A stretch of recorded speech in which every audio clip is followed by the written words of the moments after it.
Alors, Nishmat, Meir, Bar Mesodi, Erechin, la page 10b. Tanou Rabbanan, Chachamim nous enseigne.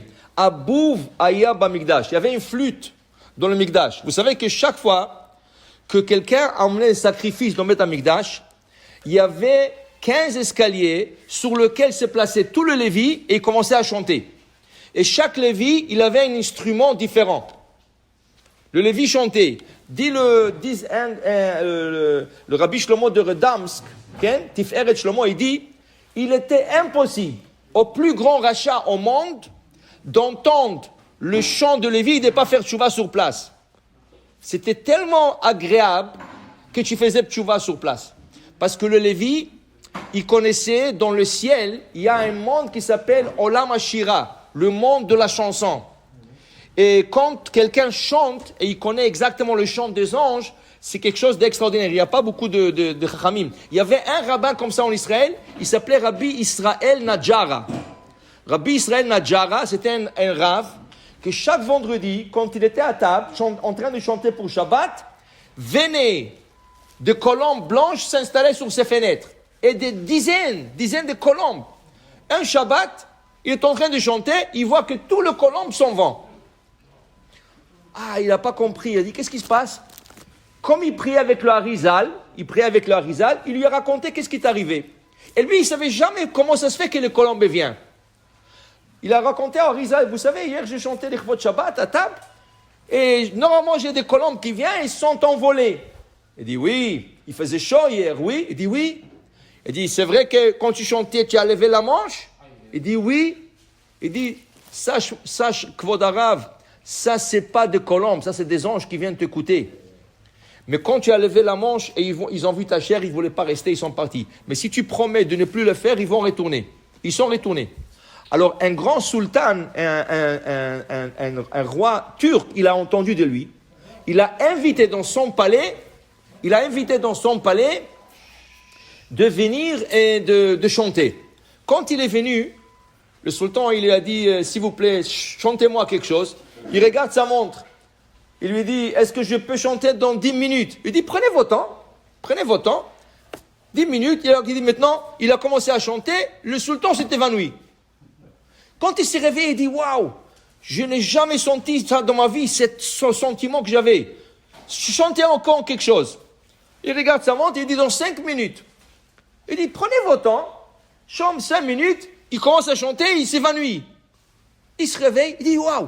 Mais dites-moi, pourquoi vous regardez la montre chaque fois? Il dit, parce que moi, je connais l'heure que les malachim chantent, et je chante avec eux. Et c'est pour ça que votre neshama ne peut pas rester dans le corps.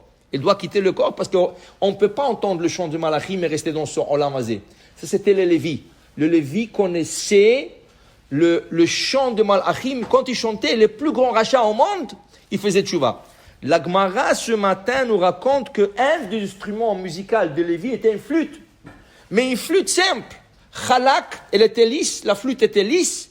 Dak, fine, shelkané, en fait en roseau. Alors comment on appelle ça? Le genre du Beth Amikdash disait, tiens, ça c'est Beth Amikdash, ça c'est la maison du roi. Pourquoi on va chanter avec une flûte en roseau? On va la couvrir en or. Dit la Gemara, cette flûte était là, Mimot Moshe. Cette flûte-là était là, était Mimot Moshe Rabbeinu. Depuis Moshe Rabbeinu, ils avaient cette flûte. Dans le Mishkan, ils avaient cette flûte. Okay? Alors, ils l'ont couvert en or. Ils ont couvert la flûte en or. Dit la Gemara, dès qu'ils l'ont couvert, Lo haya kolo arev. Ils ont perdu la beauté du son de cette flûte. Qu'est-ce qu'ils ont fait? Ils n'avaient pas le choix. Natlou et Tsipuyo. Ils ont enlevé cette couche d'or et ça a retourné à jouer comme avant. Dit la Gemara. Et dans le Beth Amikdash, ils avaient des cymbales. Tziltzul, cymbales. Vaya kolo arev. C'était tellement agréable. Un jour, il s'est fissuré. Un des cymbales s'est fissuré. Alors, ils ont dit, ça prend des professionnels. Ça, c'est pas n'importe qui peut arranger ça. Ils ont envoyé en Alexandrie d'Égypte, emmené des artisans pour réparer ces cymbales. Ils sont venus, ils l'ont réparé, dit la Gemara, après qu'ils l'ont réparé, ça n'a plus donné le même son. Le son est perdu. Ça ne faisait plus le même effet. Alors ils ont compris que tu ne peux plus avoir, ils ont dû enlever la réparation. La manière qu'ils l'ont réparé, ils l'ont enlevé, ils l'ont retourné à voir la fissure qu'il avait, et ça a retourné à jouer comme avant. Après, dit la Gemara, Machteshet Aïta Bamikdash, Shel Nechoshet, un pilon en cuivre. Il y avait dans Beth Amikdash. Ou Mimot Moshe, depuis Moshe Rabbeinu c'était. Pourquoi? Pour écraser les encens, pour écraser des herbes, pour faire la Ketoret. Okay? Et ce pilon, Nifgema, il a un petit défaut. Alors ils ont dit, on ne va pas le laisser comme ça, on va la réparer. Dit la Gemara, ils sont envoyés à emmener des artisans encore de l'Alexandrie d'Égypte. Ils l'ont réparé, et depuis qu'ils l'ont réparé, ça n'écrasait plus les herbes comme avant. Ils n'avaient pas le choix qu'ils ont enlevé et le laisser comme tel. Okay? Pour te dire, la kedusha, la sainteté de ces kilim qui étaient depuis Moshe Rabbeinu, pas parce qu'ils étaient cassés, eux ils voulaient rien qu'une question d'esthétique. Mais ce n'était pas l'esthétique, c'était la kedusha qu'il y avait dedans. Tu ne peux pas le réparer.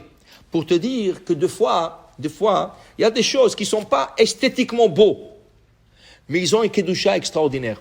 Il raconte sur le Chafetz Chaim, le Chafetz Chaim disait Tehillim dans un Tehillim très très vieux. Les pages presque déchirées. Quelqu'un lui a dit, Kvod Harav, anikne lecha Tehillim chadash. Je vais vous acheter un beau livre de Tehillim. Il dit non, ne m'achète pas. Il dit pourquoi? Il dit ça c'est le livre de Tehillim de ma mère. Ça, ma mère, elle faisait le Tehillim, elle pleurait quand on faisait le Tehillim. Pour que moi, que je deviens un tzaddik, pour que moi, je deviens un homme droit et bien. Je ne peux pas changer ce livre. Même s'il est un peu déchiré et tout ça, je ne peux pas. La kedusha qu'il a, ce livre, ce n'est pas l'esthétique qui va compter. C'est la kedusha qui est imprégnée dans la chose. Pour te dire que des fois, des choses ils ont kedusha, ne regarde pas si c'est beau, c'est pas beau. Tu utilises la partie spirituelle de la chose. Amen ve amen.